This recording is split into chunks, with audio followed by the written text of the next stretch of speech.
Good evening. Quiz blogger aneta video le apnalok সকলোকে স্বাগতম জনাইছো আৰু এতিয়া মই ওলাইছো বিহুৰ বজাৰ কৰিবলৈ বলকচোন বিহুৰ বজাৰ ক'ত কৰিম চাব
কিবা এটা খাই যাওঁ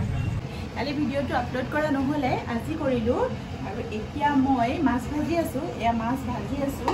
আৰু এইটো লাও এইটো দি এতিয়া মাছ বনাম আৰু এইটো শ্বেয়াৰ কৰা কোনো দৰকাৰ নাই কাৰণ সকলো মানুহে মাছৰ টেঙা লাও দি অলমোষ্ট সকলো মানুহে বনায় অসমীয়া মানুহৰতো মাছৰ টেঙা ফেভাৰেট হয় আৰু এইটো শ্বেয়াৰ কৰাটো দৰকাৰ নাই আৰু মাছৰ টেঙা বনাই আছোঁ মই এতিয়া আৰু কালি ভিডিঅ'টো আপলোড কৰিলোঁ আপোনালোকে ভিডিঅ'টো চাব আৰু ভিডিঅ'টো চোৱাৰ কাৰণে অশেষ ধন্যবাদ সকলোকে কুহিজ ব্লগৰ আন এটা ভিডিঅ'লৈ পুনৰ আহিম আজিলৈ আহোঁ বাই